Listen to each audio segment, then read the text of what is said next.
Assalamualaikum warahmatullahi wabarakatuh. Saya Cindy Cornelia Ediana Putri. Di sini saya akan menjelaskan materi tentang subnetting.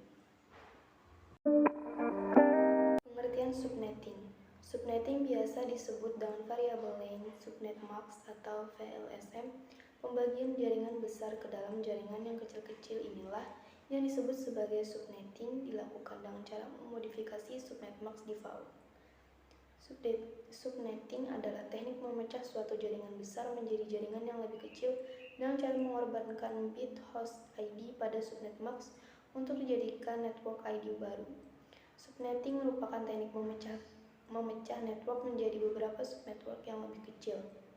Subnetting hanya dapat dilakukan pada IP address kelas A, IP address kelas B, dan IP address kelas C. Manfaat subnetting. Pada jaringan kelas A terdapat 254 host atau komputer yang terkoneksi dalam satu jaringan. Kelas B terdapat 65.534 host komputer yang terkoneksi dalam satu jaringan. Kelas C terdapat 16.000 sampai 214 host komputer yang terkoneksi dalam satu jaringan. Semakin banyak host terkoneksi, terjadi trafik yang semakin besar pada jaringan tersebut.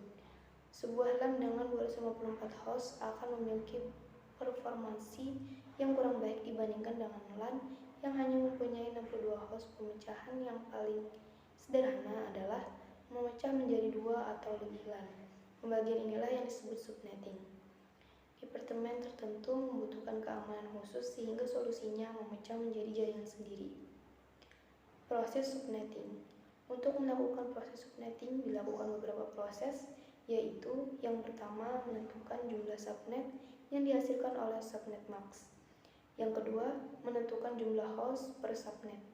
Yang ketiga, menentukan subnet yang valid. Yang keempat, menentukan alamat broadcast untuk tiap subnet. Yang kelima, menentukan host-host yang valid untuk tiap subnet. Pembentukan subnet. Konsep subnetting adalah membagi jaringan besar tunggal ke dalam subnet-subnet sub-sub jaringan.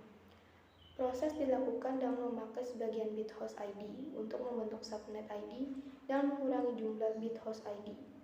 Dengan demikian, jumlah bit yang digunakan untuk host ID menjadi lebih sedikit. Semakin panjang subnet ID, jumlah subnet yang dibentuk semakin banyak. Namun, jumlah host dalam tiap subnet menjadi semakin sedikit. Terdapat dua cara pembentukan subnetwork. Pembentukan berdasarkan jumlah jaringan.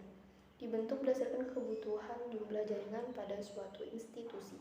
Pembentukan berdasarkan jumlah host. Dibentuk berdasarkan jumlah komputer yang terkoneksi pada suatu jaringan. Kita dapat memecah jaringan menjadi jaringan yang lebih kecil dengan cara mengubah subnet yang ada. Wassalamualaikum warahmatullahi wabarakatuh.